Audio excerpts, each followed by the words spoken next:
Hey everybody. Gonna try to do a thing here. Tried it last night. Didn't work out. This is ridiculous. Yeah, YouTube. That's what YouTube looks like. Anyway, uh so we're gonna go into theaters. We're going to enter this theater because lo and behold, good thing I joined this in the daytime. Anyway, yes, this is a new world, um, patterned after the old one.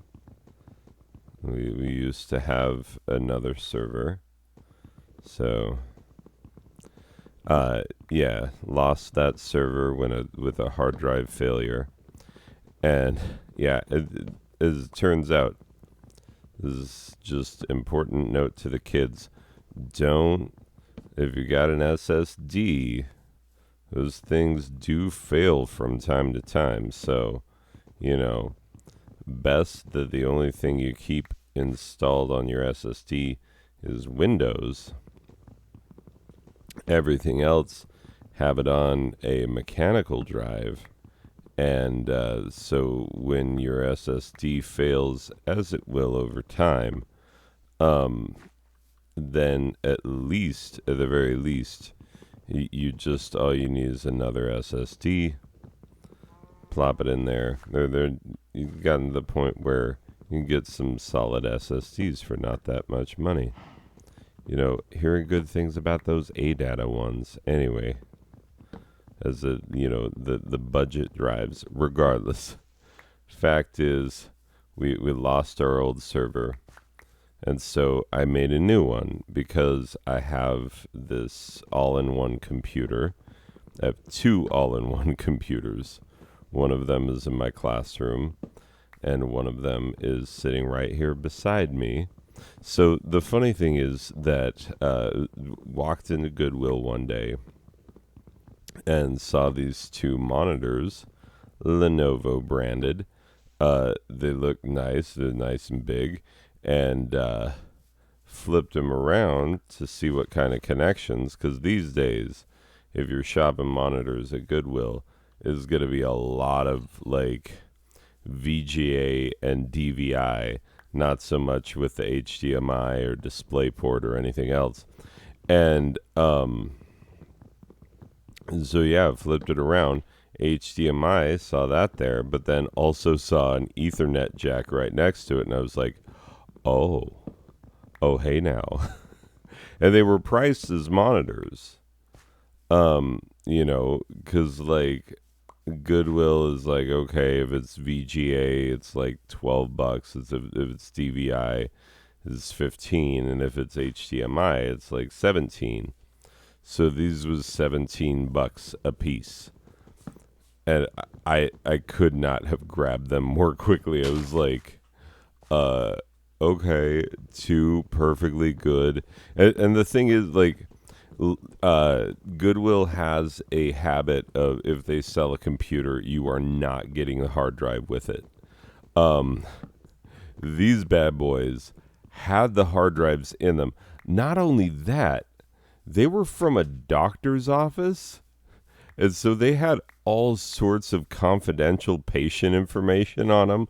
We're talking pictures, and freaking, like, uh, all the information, basically all the information that you would need to steal like 150 different identities. So I would say that not only was I lucky that I got these bad boys, the person who dropped them off at Goodwill was lucky that I got them, because yes, I poked around and was like, how bad are these? Like, how ridiculous is it that this person left them in the state that they did? Yeah, did that. But, like, I formatted them and made it so that nobody was getting this confidential data that, Shouldn't have been on there in the first place. Let's be honest. Should not have been on there in the first place. Yeah. I just don't want to have a pit that I can fall into when I'm running back from my mine. You know? Because that... Oh, I should have left that for grass. Oh, well. Whatever. So yeah. I got 2 all-in-ones for $35. All told. And that's just insano bananas. And they work great. I was thinking that they might replace my kids' computers, but actually my kids' computers have better processors than these bad boys.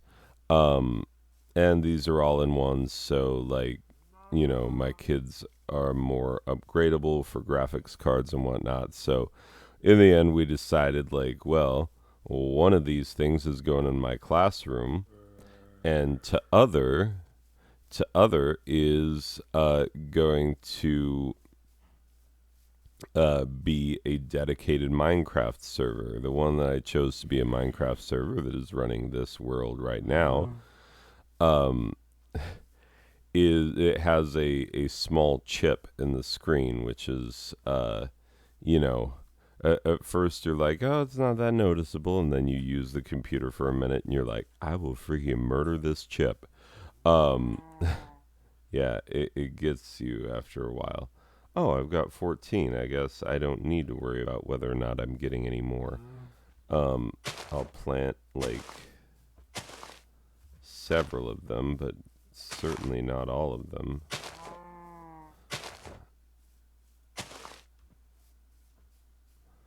Anyway, maybe all of them. I don't know. Jobby's underground, you know what I'm saying? Yeah, let's plant all of them. We'll plant one right here so that we have to go into the water to get all of the saplings and stuff.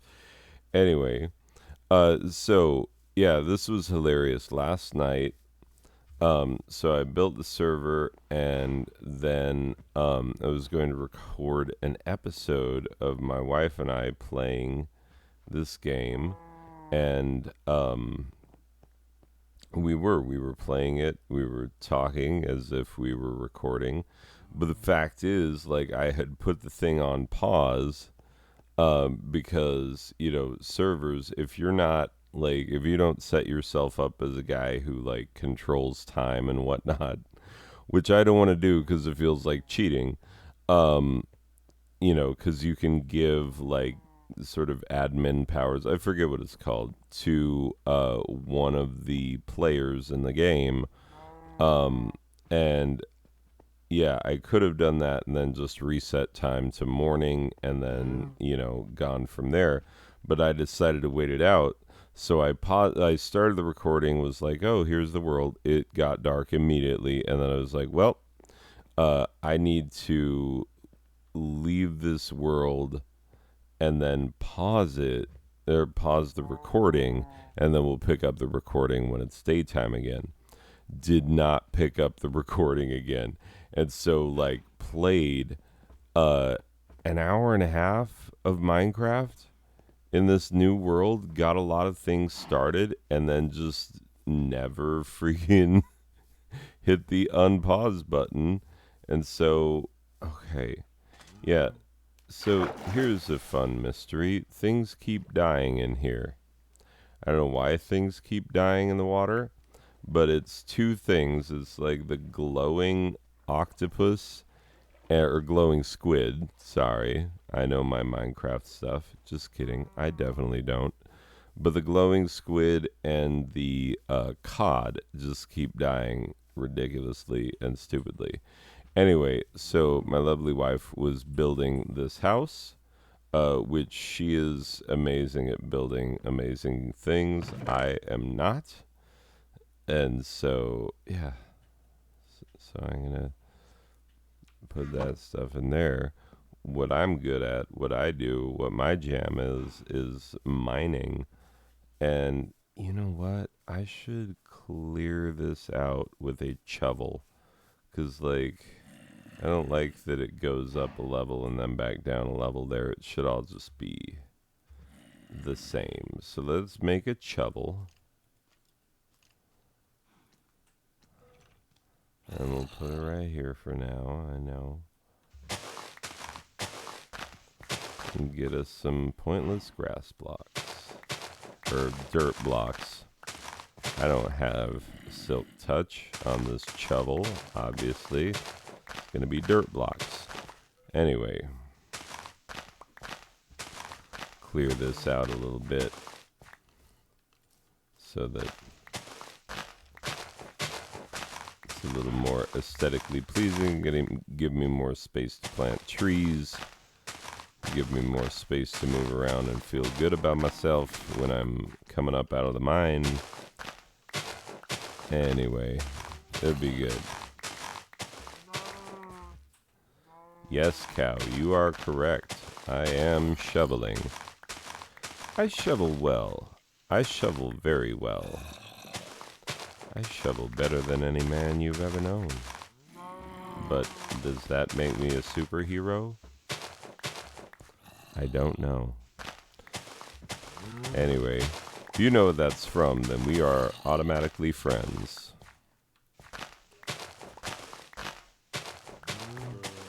Aha. So we got to that spot where it's now cobbled type stone, and we gotta remedy that situation. So, I put this back. We'll just take this. Okay, cow. Why are you behaving like a cat? See, a cat would be like, oh, the human is working on something over here. Therefore, I must sit on whatever they're working on so that they'll pay attention to me instead. Anyway, boom. Much better. Okay, then I got my mine over here. You know, I should just demarcate it a little bit, put some torches up around it, make it a little easier to see. Boom. Okay, got my mine over here. We go down in. Because we've finished creating the mine in the episode that you did not see because it was, you know, incredibly short. And was mainly, it consisted of me being like, well, it's nighttime, so I'm going to leave the game, pause it, and then I'll come back when it's daytime. And that's basically all you would have seen in that episode. Oh, great content creation. Anyway, but what you missed was like, you know, the founding of a world and, you know, how delighted we were to find that this world has many things that we are already enjoying. This mine has already given me a lot of iron, which is good at this stage in the game, especially. So yeah, I'm very, very pleased with it. Okay, I guess we can put our shovel right here. Well, no, let's put our shovel right there.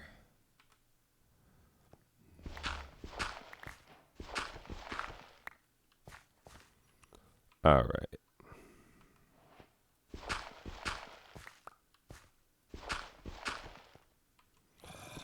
Okay. And we're going to start this new row and just get it a-going. Start digging out this mine. Just like I like to do. Anyway. So today is Sunday. It is the first weekend. 1, 2, 3, 4. Gotta put me a torch. Oh, speaking of which, shoot. I need to, I've been a negligent friend, people, is what I've been. One of my best friends, a best friend from high school, it was her birthday, it was her birthday on Friday.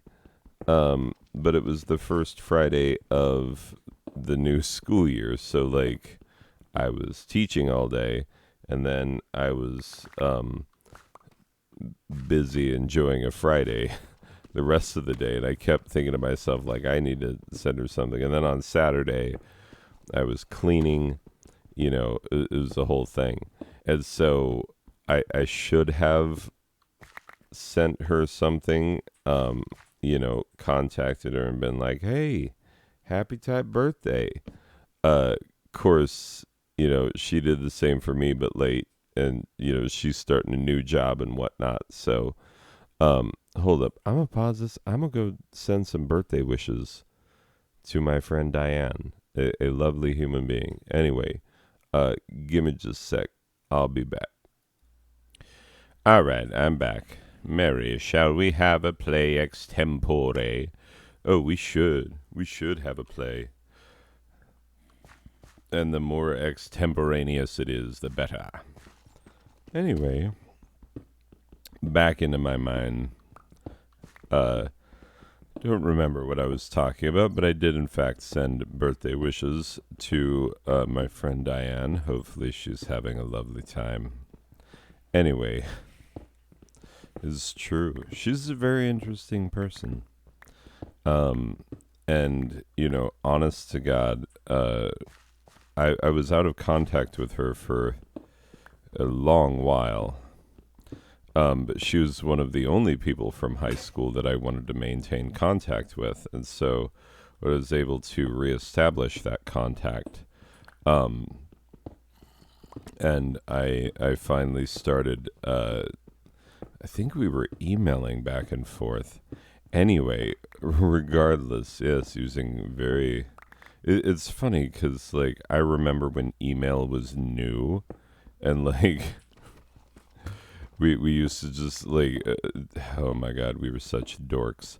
Those of us who used to, wait in line at the library, waiting for the library to open so that we could get in and use a dial-up connection to use the internet in the library. And there were only so many computers, and this was a fight. The librarian had to devise a system by which it would not be so physically violent, the selection of whose turn it is to use the computer. Anyway, but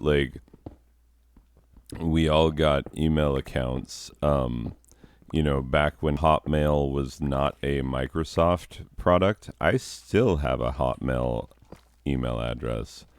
I have a Yahoo email address. I used to have a Crapmail address. Oh my God, Crapmail was the best. It was Hotmail with no bells and no whistles. It was just email. They didn't try and force anything on you. The funny thing is that since Microsoft acquired Hotmail, they're yeah, just type in at outlook.com. Just go to outlook.com for your email. Nope. I still type in hotmail.com because it redirects, and I'm look, I don't like Outlook that much. Oh yeah, I said it. I've used it professionally for years. I don't think it's that great of an email client. Ooh, shots across the bow. Yeah, because it's it is objectively not as great as some of the competitors, but we are forced to use it. If you, so many other people, have an office where they're yeah, we all have, Outlook, because we're using Windows computers, and the IT guy was just it's much easier when I'm setting up the image for these work computers to just set up Outlook as the main thing. It's less work for them. That's the trick that Microsoft pulled, is that it's less work for the IT department to just set you up with a friggin' Outlook email, and so you get this not quite as good as the competition email service that is yeah, it's just not as good. I don't like it as much. Anywho, that is how that goes. And yeah, but yeah, you used to email people who were sitting 2 computers away from you, and they get an email and it'd be all exciting, oh my God, electronic correspondence. Even when you got spam, it was a little exciting. It's like when I was in college and I got a post office box, and I was like, sweet, I've got a post office box. I was checking it every day and I was getting nothing. I was like, you know what? I'm going to sign up for every free catalog that I possibly can. So yeah, I found this service that's like, hey, are you interested in any of these things? We'll send you free catalogs. And I was like, I am interested in everything. I don't give a crap. Knitting needles, send me that. Freaking running shoes I'm never going to buy, send me that. Cat fancy, I didn't even like cats at the time. Like, send me that. I'll look at cat collars and whatnot. I was getting crazy things. I was getting crazy catalogs and such not. I was getting like 3 Victoria's Secrets a month, which back in those days.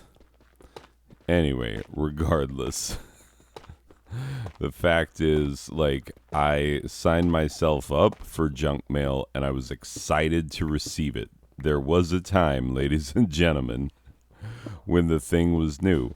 I bet it was the same thing when texting was new, but I did not use texting when it was new because I was morally opposed to using the word text as a verb. So it's like, no. Text, it's a noun. You can't text someone. That's ridiculous. And yeah, I was opposed to the change in the language, but as I learned from that experience and several others, like those of us who give a crap about the language and the directions that it takes have no impact whatsoever on where the language goes from here. None. Zero. Zilch. Nada. Not even a little bit. Like, yeah. Honestly, all the Corey Stampers of the world. She's my favorite lexicographer. All the Corey Stampers of the world cannot turn back the tides of the changes to the English language, which come as a result of usage. If we can get enough people to use a word incorrectly, it doesn't mean that those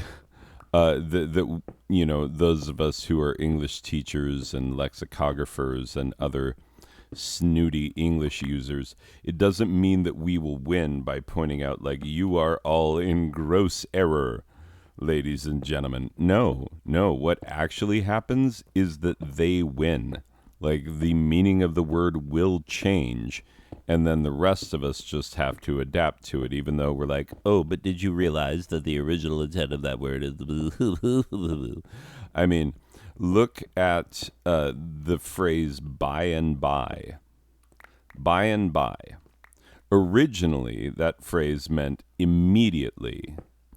And then eventually people started using it to mean the exact opposite. And I'm sure that lexicographers and English teachers and snooty persons like myself who give entirely too much of a crap about the English language, we were like, no, you can't use by and by to mean eventually. It means immediately. Well, by and by, the definition of by and by changed from immediately to eventually. And if you say by and by now, it means eventually, which is fun because there's a handful of instances of by and by in the Bible, because when, King James English was still very much a thing, by and by still meant immediately. And so, when it says that the apostles went out and did something by and by, it means they did it immediately. But modern readers reading that will be like, oh, so they, loafed around a little bit. They did it by and by, Anyway, that's the kind of stuff I'm talking about. And Corey Stamper, who is an impressive person with an actual impact on the English language, and myself, uh, who has very little impact on the English language, but still gets all pedantic about it. Uh, yeah, we do not wield as much influence as we think. Although I will say, Corey Stamper did do a really cool thing because, she worked for Webster's for a number of years. And Webster's obviously is the dictionary if you're an American. If you are not an American, it's probably the Oxford. But yeah, Webster's is the dictionary for Americans.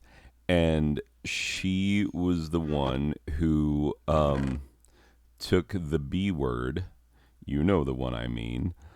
I try not to use it because it's derogatory towards women. I really do try not to use it anyway. But yeah, she took that word and in Webster's dictionary, she identified it as derogatory, which doesn't sound like that big of a thing. But when you consider that one of the most important dictionaries of the English language was like, the B word has a couple of meanings. Number one means a female dog. Number two, you can throw it at just any old woman. And and the fact that the dictionary did not include the statement that the term is derogatory is in and of itself derogatory. And so she made that change. And that was, one of her major victories while working at Webster's. And hooray, hurrah for her. And also, she was in that excellent Netflix series. Like, the thing I love, okay, let me sell you on Merriam-Webster. You all been using dictionary.com, and you're wrong. You're wrong for using it, and I will explain why. First of all, dictionary.com is a lot more typing than mw.com because that's the Merriam-Webster website. mw.com is number one. You're typing too much, you didn't even know it. Oh, I have begun to plant thee. Anyway, so yeah, number one, too long. Anything that's not mw.com, Merriam-Webster. Number two is that the Merriam-Webster website, they actually have their lexicographers making videos, which is how I got to know who Corey Stamper even was, because I used to watch her videos and I was like, man, this lady knows a lot about words and she is very interesting and I like her. Like, and she wrote a book which I own, but I have not read yet because my reading list is entirely too long. But I really do look forward to reading. I think it's called Word by Word. Something like that. By Corey Stamper. Oh, there's a polar bear. Hello, polar bear. Anyway. So, yeah. Who is your favorite lexicographer? Mine's Corey Stamper, as well you know. Anywho's it's coming back across. I'm going to help out in some way, shape, or form with this sugarcane farm that's going on over here. It's looking good, growing tall. This obviously planted by my lovely wife last night.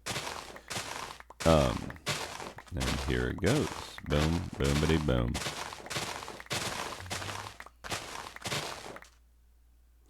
Yeah. I wonder, here's a potential change to the English language that I wonder if we will ever see. Is the conjugation of the verb see. You know, like I see you standing over there.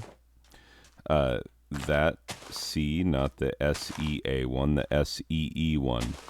Anyway, I wonder if we will ever see a change in the conjugation because so many people, and I don't know what it is, it's very much a cultural thing. You know, when I was growing up, there was a lot of talk about the teaching of Ebonics, you know, teaching of the way that African Americans speak English. And people were like, you're just telling them that they're right for doing it wrong. You know, it's not, can I ask you a question? It's, can I ask you a question? And if you uh, give out participation trophies to people who are saying it wrong, well, then what are you doing? Um, Say the people who are against Ebonics. Uh, I don't know how I feel about Ebonics, if I'm being perfectly honest.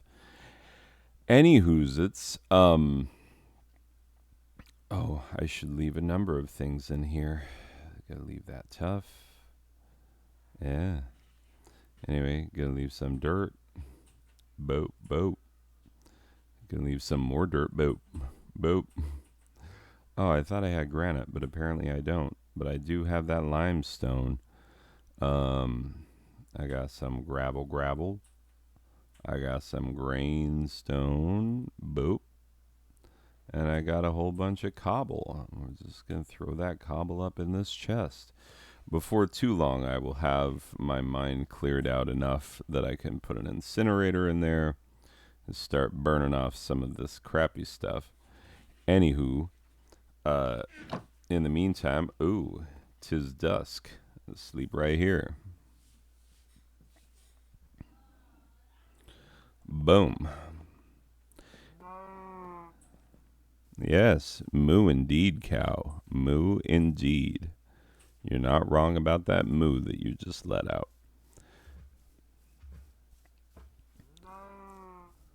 Anyway, so the correct conjugation, past tense, of the verb see is saw. I saw you at the store yesterday. But um, that may be changing. Who knows? Because I have so many students who say seen. Hey, I seen you yesterday. And it seems to be a cultural thing. It really does. I mean, this is primarily my Hispanic and Native American students who say that, who are the majority population at the school where I teach. Hold up just 1 second. Gotta get some tea. There's some delicious Scottish breakfast tea here. Piping hot, nice and good. Mmm. Normally, Normally, for my tea drinking, I make loose leaf teas because I'm a gentleman.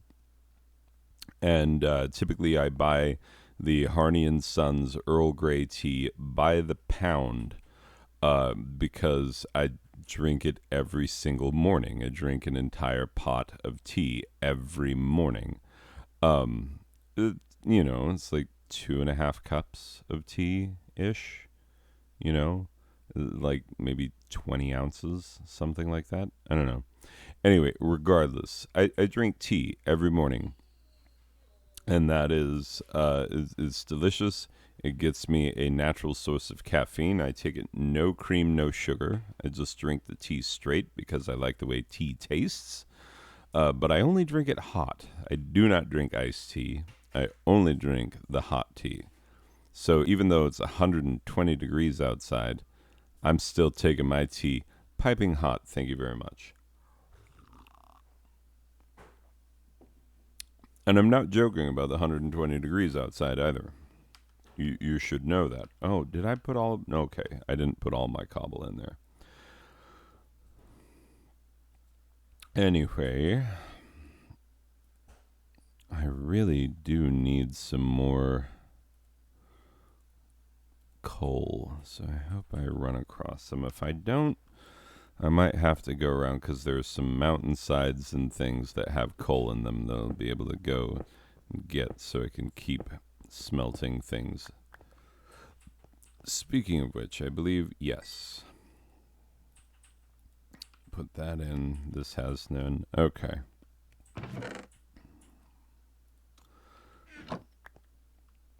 Fine little start to my iron pile, so that's good. Anyway, yeah, primarily Hispanic and Native American students who will say, hey, I seen you yesterday, instead of I saw you, or I have seen you. You know, they say, I seen you.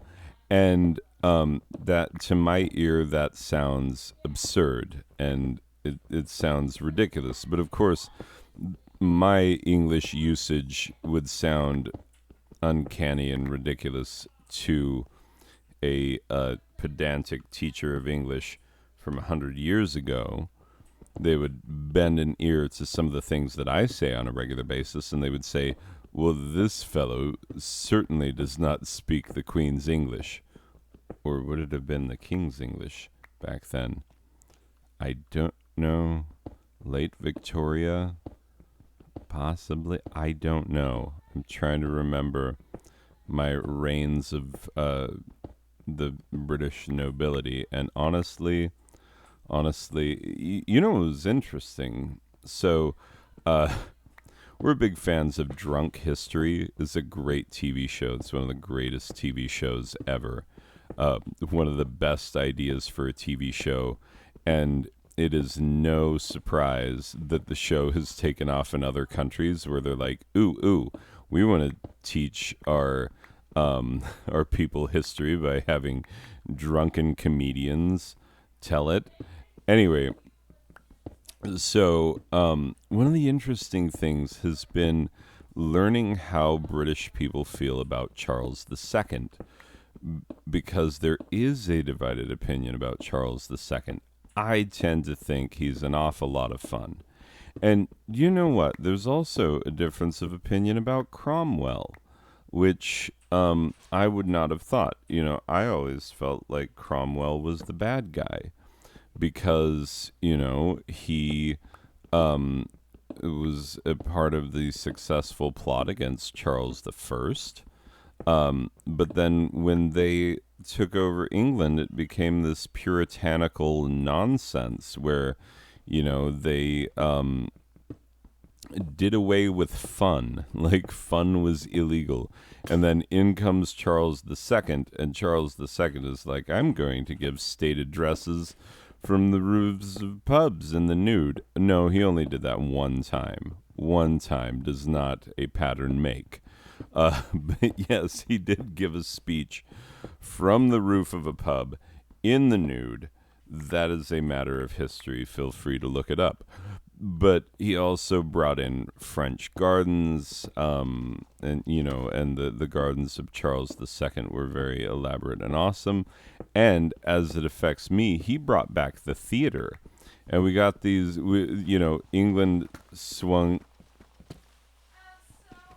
very quickly from you know, this puritanical state to everybody enjoying these raucous sex comedies, which were all the rage under Charles II during the Restoration period, you know, after the interregnum. So yeah, the fun stuff, Charles II's reign. I always thought everybody would be like, man, thank goodness Charles II came in because life was a drag under Cromwell. But obviously, some people really liked Cromwell. And, you know, I always thought it was weird that Christopher Hitchens was like, no, Cromwell, you know, Lord Regent Cromwell did a number of favors to Great Britain. And, yeah, interestingly, I mean, granted, when Charles II came back, the only way that he was able to regain power was to take it with this new understanding that, like, the the crown would just mean less than it did before. It was not absolute authority anymore. It was the birth of the modern British Parliament as we know it today. And it makes me wonder where Blackrod comes in. Those of you who are fans of British Parliament, you know about Blackrod. Those dirty commons throw him out every time. Anyway, but he comes from the Queen to open Parliament, and they're like, yeah, get out of here. Anyway, British Parliament is hilarious. But, yeah, so, I know that Christopher Hitchens was very much against the British monarchy, and I can understand that. The idea of a monarchy in this day and age is absurd. Like, who's going to have a monarchy? Especially when, the monarchy was tied to a lot of old, outdated, ridiculous ideas. The divine right of kings, for example. If you've ever wondered why kings back in the day used to use the royal we, we are displeased with you, that kind of business. It's because of the understanding that whatever the king or queen did, that God stood behind them 100%, and no matter what it was, which made things very interesting when, say, Henry VIII was pulling his shenanigans and was like, I'd like to marry this wife. And then the Catholic Church was like, no, you're still married to the first one. And he's like, well, I don't understand basic genetics, and she keeps giving me girls, and that's some bullcrap. And so I deserve to divorce this woman if I so choose. I'm the King of England, and God is on my side. And the Pope is like, well, really, technically, he's on my side. So what you going to say to that, Henry? And Henry is like, Church of England, how about that? Anyway, and then in America, they were like, Church of England, that sounds an awful lot like this Episcopalian thing we're going to get rolling. And then if anything good ever happens in Christianity, it'll be the Episcopalians doing it. It'll be like, oh, someone started ordaining women and treating them like equals. Oh, it's the Episcopalians. Oh, someone decided that gay people can have rights and stuff. Oh, it's those freaking Episcopalians. Like, oh my God. Episcopalians, you're ruining Christianity with your progressive ideas. Anyway, Christianity is an old religion. It's supposed to be full of old ideas. There's not supposed to be progress. Get the frig out, Episcopalians. And they are so much more progressive than their Anglican counterparts. Anyway, that is neither here nor there. But that's why the royal we was a thing, is the idea that God would stand on your side. Charles II, when he regained the throne, he accepted a lesser role for the monarchy because the people were like, hey, this part where we have some form of self-governance, we like it. And honestly, it's true. Like, you don't want an absolute monarchy. There are very few absolute monarchies left in the world. Brunei, the Sultan of Brunei, who is one of the wealthier men in the world, is one of the world's last few absolute monarchs. Even in, here's a fun one, in Cambodia and Thailand, where it was believed. It's not believed as much now. Certainly not in Thailand now that they really kind of don't like their king that much. They would have vastly preferred that the throne pass him by and be conferred instead upon his sister, whom they all like a considerable bit more than they like the king. Anyway, regardless. The fact is, like, in Cambodia, for instance, is a big to do. Every single year, there's the royal plowing ceremony where the king will cut the first furrow in the ground in the planting season with a golden plow. And the idea is that he is much more able to curry the favor of the elements, and in times past they would have been like, oh no, this fool, he is a god. Like, how would he be the king if he's not a god? That idea is very much passe.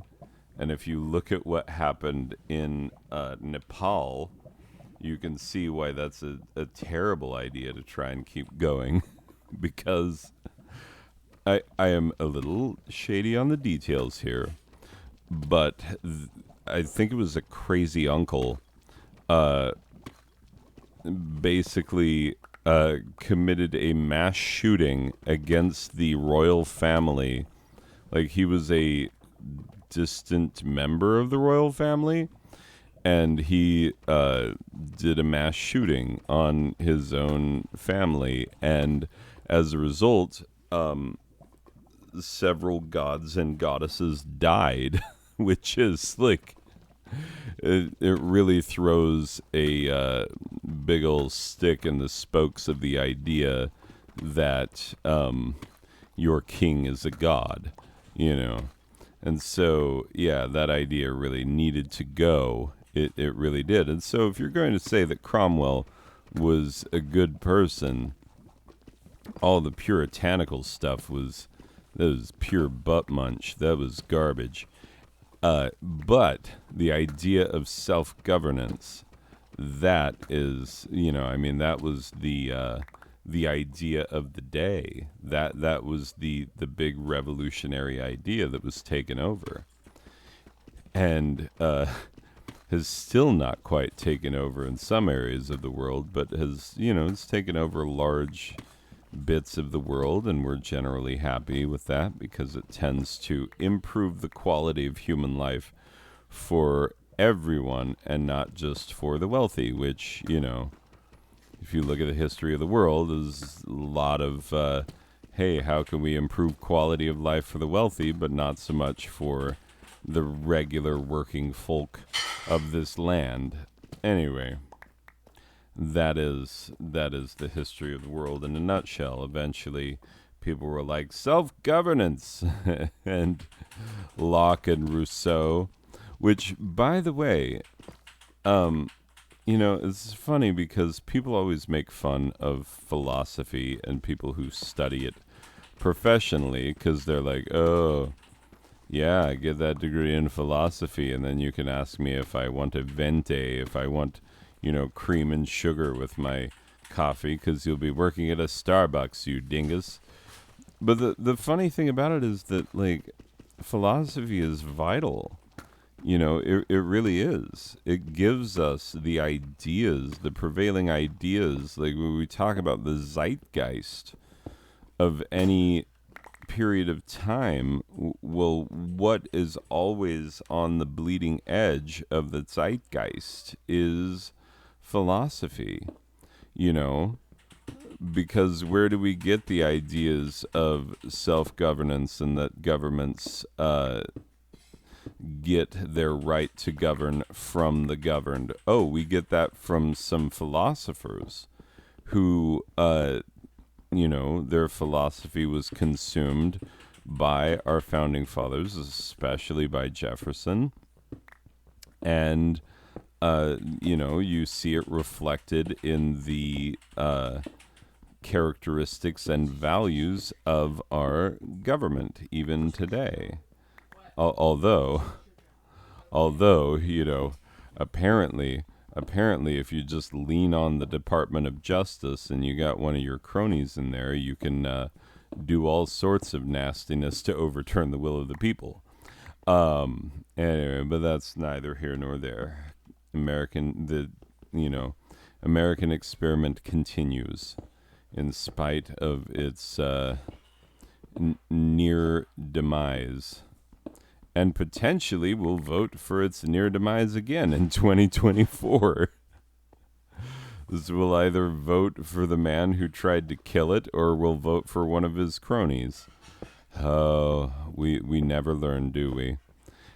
Anyway, that's yeah, I don't even know how I got on this subject, but this honestly should be an episode of Riff and Craft with Rem Pemberton, but I didn't start it that way, so it's just going to be an episode of Badger Minecraft is what it's going to be. But yeah, maybe I need to get serious about Riff and Craft with Rem Pemberton of the Clemson Pembertons. You know what? Let's make it official. Let's do it upright. Because I think the Badger Minecraft needs to go away. Because if I'm playing Minecraft, I'm always riffing. I never don't riff. I mean, yeah. Hold up. Give me just 1 second. Okay, and we're back. We're turning this is just going to officially be an episode of Riff and Craft with Rem Pemberton of the Clemson Pembertons. Hello, I'm your host, Rem Pemberton of the Clemson Pembertons, and let's play that theme song that has always been the theme song. This has always been the theme song. This has always been the theme. This has always been the theme song. This has always been the theme. Cha indeed, friend. Cha indeed. Yes, that has always been the theme of Riff and Craft with me, your host, Rem Pemberton of the Clemson Pembertons. Hello. Anyway, I've been riffing, I've been crafting, talked about Jeffersonian democracy, talked about King Charles II, talked a little bit about Cromwell, the interregnum. You know, fun things to talk about, little bits and bobs, little odds and sods from world history. Although I will say, you know, I do feel woefully inadequate when it comes to talking about non-European history, non-European and American history, because we've done this amazing thing as people of European descent and, you know, Europeans in general and also Americans. We've done this thing where we're like, you know, the only history that matters is ours. And everyone else's is secondary.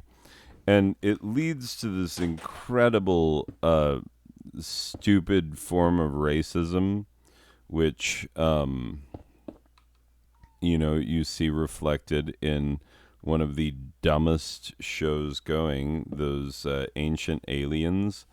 Like, I know that people love watching that show because of the guy with the tall hair who got memeified, and they're like, oh my God, these guys really believe it. Yes, they do really believe it, and it is a wildly racist idea. Please recognize the fact that that idea is wildly racist.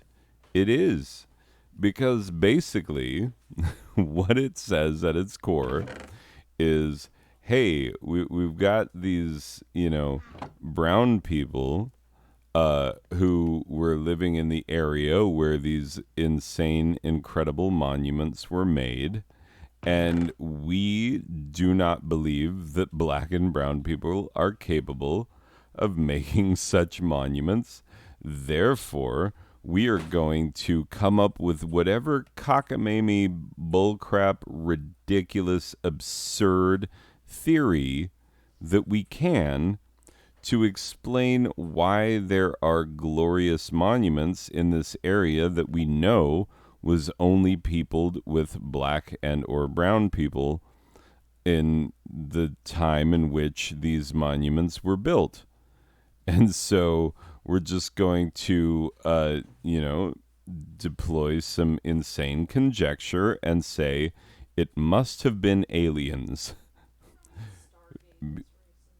Yeah. Yeah, my wife is just concerned that I'm calling Stargate racist because she likes that show. But the thing is that in Stargate they still built it. It was and also, the way in which the Egyptians relate to those aliens is very different than your standard ancient aliens where they just straight up say like no, because the aliens themselves are brown people, just with dog heads and stuff. Anyway, regardless, let's talk about whether or not Stargate is racist. Yeah, if I did not let my wife justify her show, then it would be a different deal. But, if you watched Ancient Aliens and were like, boy, this is a great show, I might have, some concerns about it. Because it is racist. It's super racist. Like, you get that, right? And just go around and be like, boy, you know who does not possess the ability culturally to make insane monuments and things? Brown people. Like, that's just some serious racism, and it's not going to fly in this day and age. I mean, sure, in the 1800s, all right, maybe, but in the here and now, no. Come on, get real. How is this on television? Anyway, I have no strong opinions about these things whatsoever. But yeah, I feel like there's always a missing history. I'm a big fan of Zinn and his People's History of the United States, but I also feel that there should be a similar history of the world that gives us the history, including that, because okay, for a long time, the scientific center of the world was not in Western Europe. It just wasn't. The fact that we have a lot of the great philosophical works of, Plato, Aristotle, Socrates, morons. Um, Anyway, but no, the fact that we have a lot of their writings is due largely to the various Arab nations which preserved them, because they were the centers of science. They were doing serious science back in the day, back when Western Europe was walking around. Sticks up their butts and just infighting and inbreeding. Quite frankly, that describes infighting and inbreeding. That's a history of Western Europe, while China, the great Persian countries. I don't see. This is where I lack knowledge of what these nations were. How do we refer to them? What were they? How did they self-identify? Yeah, I just know that they're, these are places that are now, your Iraqs and Irans, etc. I mean, honest to God, like, I teach Gilgamesh every single year. And Gilgamesh comes to us from the ancient city of Nineveh, as mentioned in the Bible. Where is Nineveh today? It's in modern day Iraq. And one of the things we were concerned about with the many Iraq wars that we have been involved in for way too long and are, pretty stupid to begin with, is the destruction of some of the world's greatest treasures. Because this was the cradle of civilization, Mesopotamia. I mean, get out of here. Like, some of the most important developments in the history of, forget, history of what eventually became the Western civilization. No. some of the greatest achievements for humans, some of the most important, most lasting, impactful developments that we have had as a species were had right there in what is now modern day Iran and Iraq and, other areas in the Middle East that we now look at and we're like, oh, turmoil and backwardness and whatnot. It was not always so. It was not always so. And the fact that we don't learn and teach more of the history of that region especially is sad. It really is. Because at least back in my day when I was in school, we would begin every history class with a discussion of the Phoenicians, and I grew weary of the Phoenicians eventually. I was like, oh, these freaking Phoenicians, I need to know about them. And then years later, when I was realizing how lucky I was to have been learning about the Phoenicians all those many times, because my students have no freaking clue. They don't know anything about Mesopotamia, and it's one of the most important areas. Obviously, the African savanna where humans began to first be human. Like, yes, that is an important area, and some very many important developments for our modern civilizations that we enjoy the benefits of. But Mesopotamia, get the frig out. And it is sad that we do not know names, dates, and places in that region, as well as we know names, dates, and places for things like King Henry VIII. Like, what a ridiculous personage he was. And we know quite a bit about him. And yet, people who are doing great things like developing the concept of the number 0, which is so fundamental to mathematics, that was not done in Western Europe. Anyway, I'm just telling you, our history of the world could be more complete if we, brought in the history of people that we eventually came to see as infidels and religion getting in the way of good record keeping once again. And it's such a problem historically. Anyway, sorry. I'm talking about things that are true, not things that are happy. Ooh, more coal, just when I needed it. Very happy to receive your coal. Thank you very much. Aha. Anyway, as soon as I get through these pickaxes and build myself an incinerator, then I'm going to put a bow on this episode and call it good. This is as far as we'll get. That's usually, a good stopping place for me. I usually, if you've seen me, I've created a few Minecraft worlds in my time on this channel. This one will hopefully stick around for a good long while. We have a dedicated server. I should start creating backups of the world just to, make sure that I always have it. But yeah. In the meantime,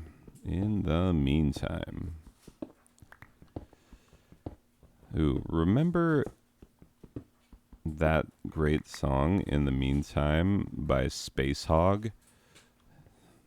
That's a 90s band that, had some solid songs, and they were always kind of underrated. Yeah, calling you out, Space Hog. You had some good songs. I wonder, hold up, this is very important right now that I take a moment to find out how long did Space Hog last And how well did they do? Let's go to All Music, your source for all the musical information. Space Hog. Boom. Okay. Mixing glam rock influences, including David Bowie and T-Rex, into their wall of distorted guitars. Yeah. See, doesn't that sound like a thing? Now, these I don't know. I don't know Hoggassy at all. I don't know As It Is on Earth.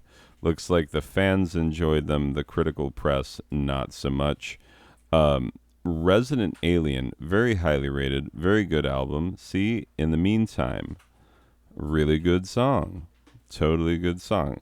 It's the only one that All Music is like, you should hear this one, but there are a lot of good songs on this one. The Last Dictator, Space is the Place. There's some high school business. And this album that like the Chinese album, I had a friend who had this and I never really got a chance to listen to it. Wait, what? One of these days, David Byrne, Brian Eno, what? Anyway, yeah. Interesting. But yeah, Space Hog. I mean, they were like, I know that there were a few bands in the 90s doing the sort of rebirth of glam thing, Suede being the number one like that you think of. And look at Suede, by the way. Like, pull up Suede. How many great albums does this band have? So many. Yeah. Really, if you want to be really ridiculous about it, only one sort of musical misstep, and that is head music, but still a pretty decent album. These first three albums, though, oh my God. Like, self-titled Suede, holy Moses. Like, yeah, really, for reals. Incredible. But yeah, it was a time where things like that were happening, and Space Hog is like the forgotten, stepchild of that movement. And I really think that they should have gotten more for it. Anyway, go get Resident Alien, and if you listen to that one and you're like it's good, then go get yourself the Chinese album. I guarantee you, if you go into a brick and mortar record store, which you should in this day and age, you will be able to find copies of those albums for cheap. I routinely do. And it's one of those things where you see an album that you really like, and you're like, what? Why is this in the bargain bin? It's like anytime I see a Jellyfish album and it's the bargain bin, and I'm like, this is bullcrap. This is one of the greatest albums ever made. Why the crap is someone able to buy it for $2? And then you're like, wait, someone's going to be able to buy this album for $2, which is what I did when I first got into Jellyfish. Like, I bought, they only had 2 albums released in their heyday. And then, of course, I started having to chase all of the very many side projects and like everything. So that's how you get into freaking what are they called? Oh, dang it! I'm drawing a blank. It's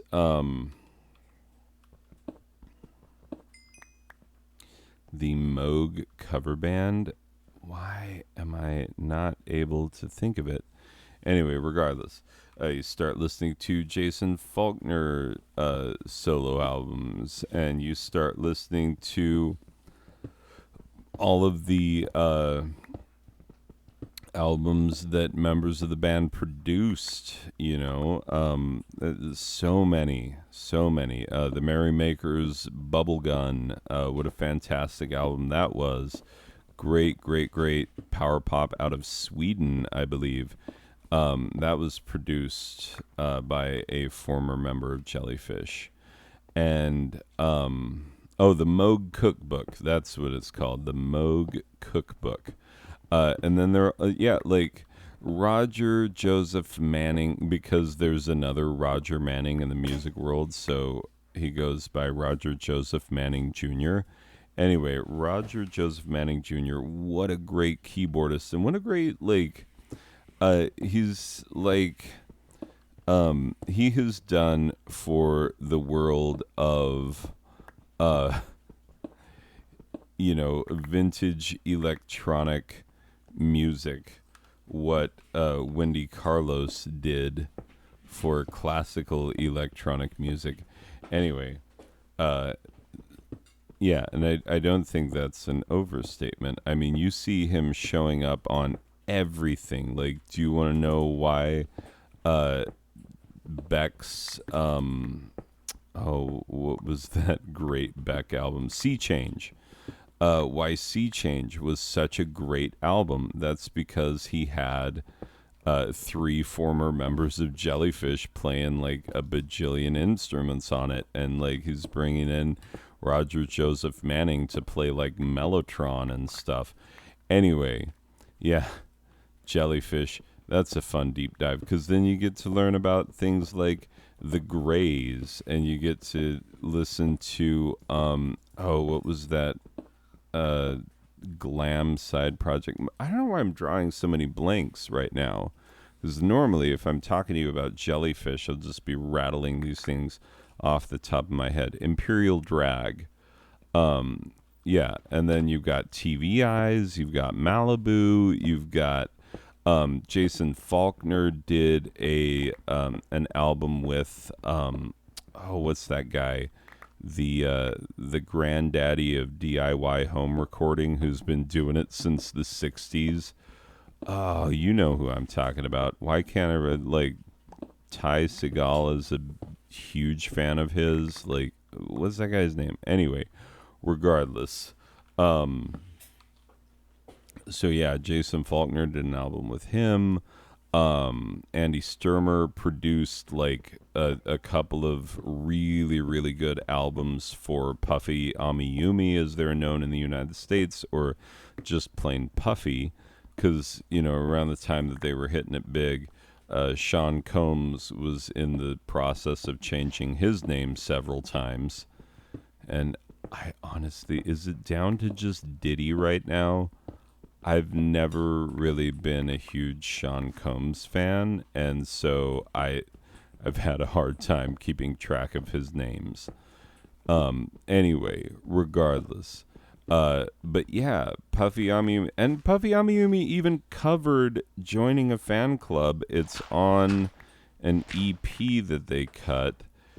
So yeah, the Jellyfish comes full circle with them. And yeah, the Jellyfish influence still very much a thing.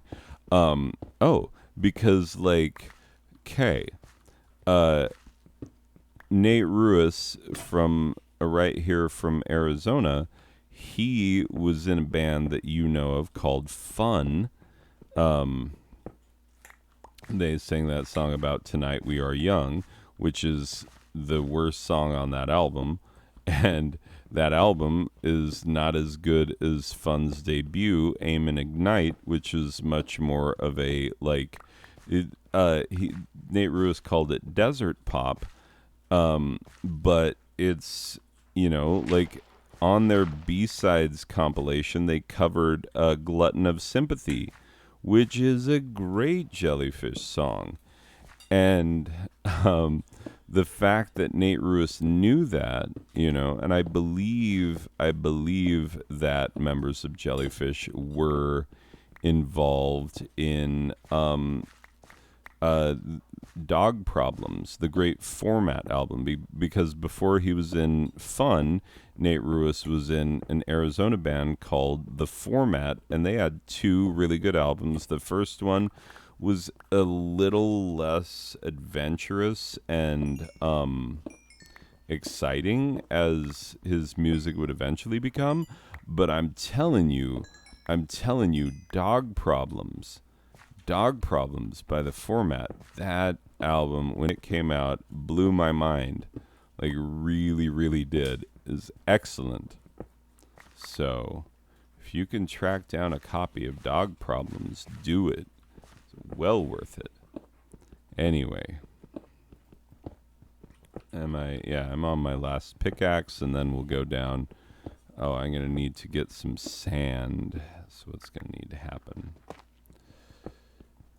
Anyway, so I've got to and I've got to make a bucket and other things like that. You know, all the things that I get to do when I make an incinerator.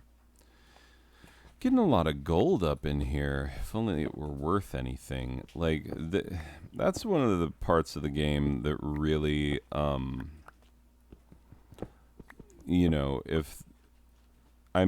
ultimately Minecraft is about surviving and indeed thriving in a large world.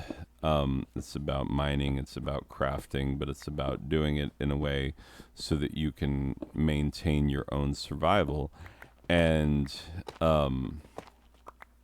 so yeah, I get it. You don't get the rising up of kings and stuff in a Minecraft context. And so, like, gold, which became value for its scarcity and its ability to be worked into precious things for the nobility, it only had value because wealthy people wanted it. You know, people who were wealthy with resources that actually mattered to people, food, especially back in the day. That's why, body image and whatnot, nobles who were like, you look at him and you're like, oh, that guy's a little chonkster. Look at King Henry VIII, little chonky monkey there. And he had enough food. Not all of his subjects could say that. Let's see. What did we build over there? Normally we build over on this side. Well, I don't know. Do I want to go to the right? Because I'm so used to going to the left. Anyway. Okay. Ooh. Decent amount of coal. That's good. I mean, I can always use more of it. Split that stack. Put some more in there. Oh, save myself 3 because I'm going to need a bucket. And I'm going to need to fill that bucket with some lava. And lucky for me, I know where to get some. Okay, and I'm going to need to cook a few bits of stone, actually. Let me create the other things. I'm going to need 1, 2, 3 of these bad boys. Okay. And I'm going to need 1 of these. Oh, I'm going to need 2 of these. So let me go around the horn. Boop, boop.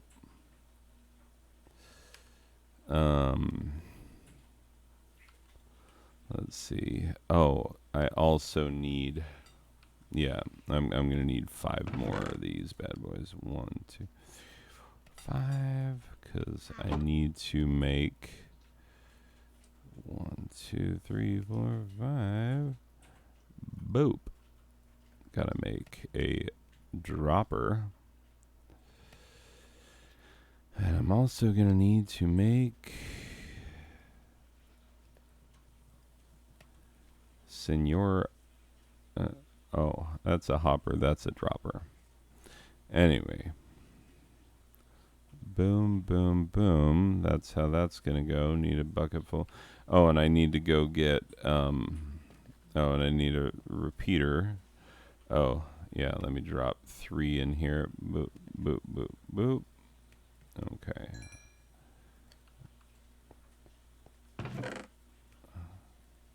Let me go get some sand. So you got to do like I like to have glass surrounding the thing so you can see what's popping out and you can see it burn in the lava. So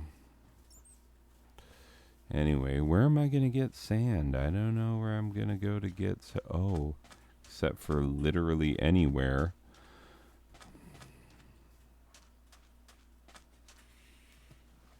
But how am I going to get to literally anywhere? I don't know, swim. There we go. I'll just break this shovel. Oh. How many did I get? 6? I think I need like 8 or 9. I'll just finish this row.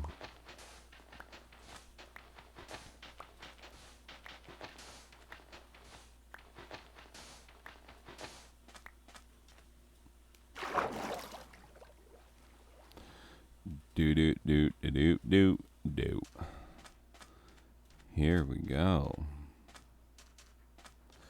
Oh, I should kill some more sheepies so I can have a bed down in my mine, but we'll save that for now. Oh, I could have gone over there and got some, but whatever. Whatever.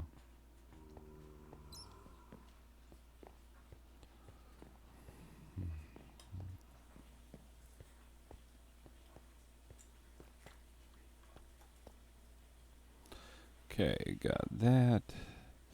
So now I can start burning up some of that. And in the meantime, I'm going to go boop, boop, boop. And it's 2 on the side and one of these bad boys in the middle. Redstone Repeater. There we go. Now, while that's cooking, I'm going to go get myself... Actually, let me... it's getting a little crowded in my inventory. Let me just dump some of my cobbled stone up in here. Why am I splitting it at all?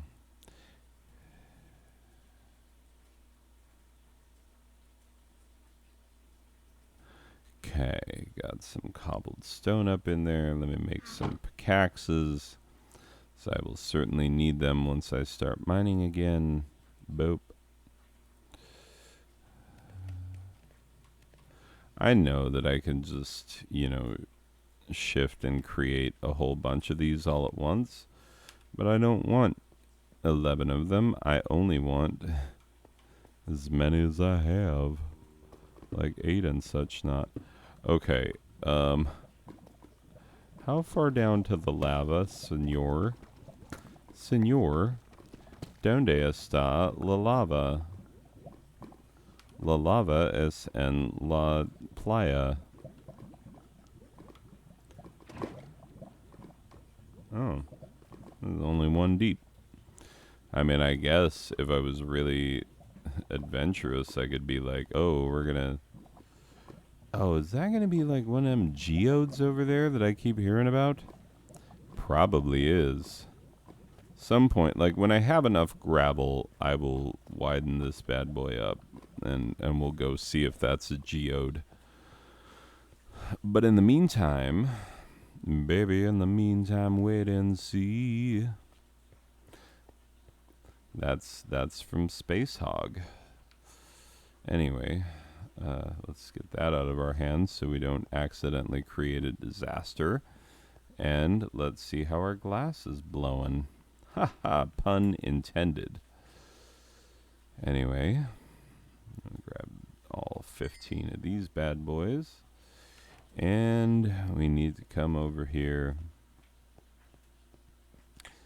And just so you know, I know that I can bury my circuitry and whatnot, and I don't have to have it exposed. But don't you tell me what to do. I might want to have it exposed.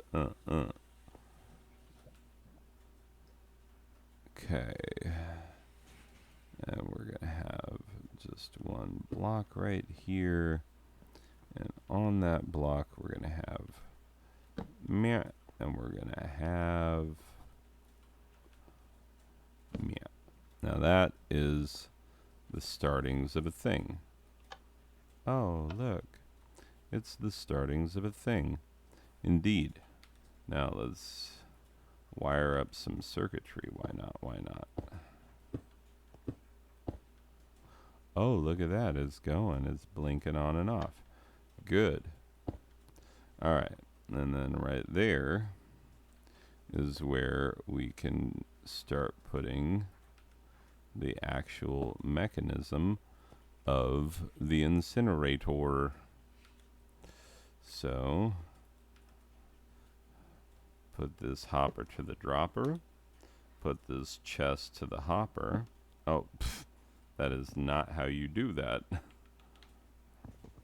This is very specifically not the way that that gets done.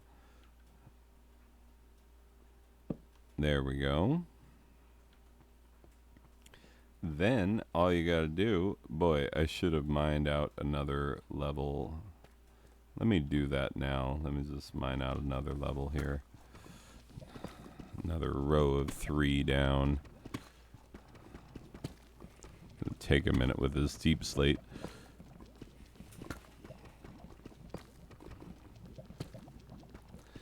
Yeah, this might force my hand if I get surrounded by lava.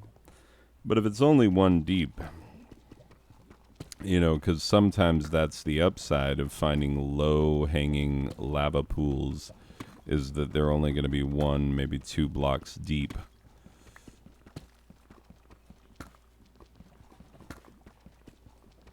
Boom.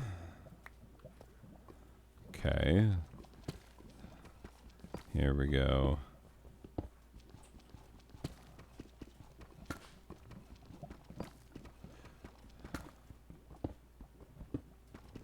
How much faster it goes when it's not deep slate.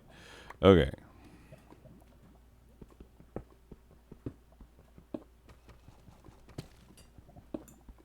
And I know that I started this same row on the other end, but I just needed on this end enough for me to be able to walk past my incinerator without having to, like, go the long way round. It's important that you be able to do that. Oh, hey. Iron.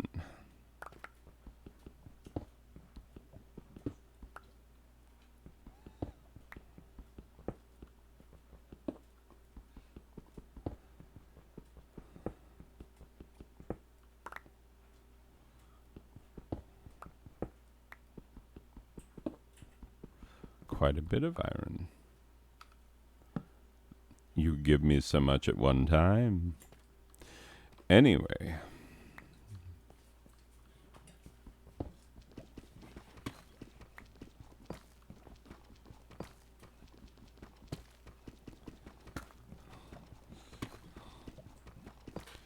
I think I should really make some sort of deep slate obelisk. I think that's what's in the cards here. If I can make deep slate stairs, maybe I'll make a giant deep slate pyramid. Maybe that will be my contribution to humanity.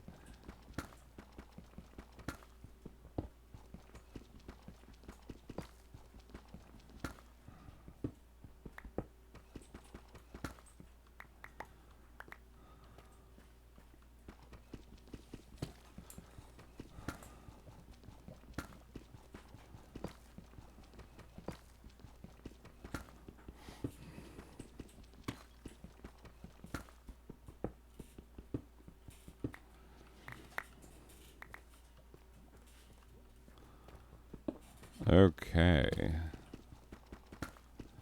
We're almost there. And as soon as we are there, sorry if I went all quiet and the commentary became very boring, much more boring than it already was, which who knew that could happen? Anyway, I was just thinking about I like building obelisks and monuments and random bits of pointless Minecraftery. And I was thinking about what I was going to do in this game. And I have some ideas. And it's going to involve Deep Slate. And that's all I can say for now. Because I don't have any, real solid ideas. I just have little bits and flecks of ideas. So we'll see what actually happens, what actually comes out when the time comes. Anyway, might be fun, might be horrific and terrible. Okay, so boom. And into this spot, we take our lava bucket that we have created, and we go blah. Thank you, sir. Thank you for staying in your designated space. And then to prevent people from falling in lava, we put the glass blocks around. Really helps. And then, yes, we block that up. And we block this up. Can I still get through? Yes, I can. Let's go one deeper, just because it'll make it even easier to get around. Anywho's, it's... Oh, gravel. Oh, I should be saying, ooh, gravel, because I need it for the, let's go drop some on this lava. What do I have in the way of gravel? Just that, oh, I've got 11. I have 11 gravelsies. Take that, and this, and that, and oh, that's 3 deep. Take this, and also take that, and this, and that, and this, and perhaps that, and maybe also a this. I'll just save up all my gravel, and I'll just try and patch this all in over time. I think that's what I'll do. That'll be my little side hustle, my little side quest. Anyway, so Incinerator, how does it work? Well, you take something ugly, stupid, and pointless like grainstone, which is the dumbest block in the game. You put it in there, you click this lever, and it just starts spitting it into the lava. So here's what's happening. Okay, you have a lever that turns on the redstone, right? You've got a repeater that makes it repeat the signal. But